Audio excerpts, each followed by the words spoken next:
So hey guys, yan nakita nyo, yan yung kamuting kahoy. Napakasarap, di ba? So napakaganda dito guys, nandito ako sa likod ng isla namin. Napakandang kain-kain po ng kamuting kahoy. Iwan ko nung tawag niyan sa inyo. Sa amin, tinatawag niyan kabuto. Or sa Tagalog, kamuting kahoy ba? So comment nga sa comment section kung tama ba ako. At saka guys, meron akong papakita sa inyo na while ako kumakain ng kabuto o kamuting kahoy, nagbibideo ako guys sa harapan ko. Napakaganda, walang naghahawak dahil may gamit akong stand phone or stand tablet. Yan. Pwede mo ilagay yung cellphone or tablet dyan. Yan kung nakita nyo. Yan, malapit tayo sa dagat. Yan, napakaganda, di ba?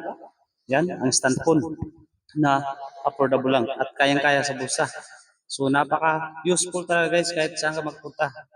Ilalagay mo lang, i-clip mo lang kung saan saan na fit in sa kanyang clipper at saka magagamit mo na ng magbibideo.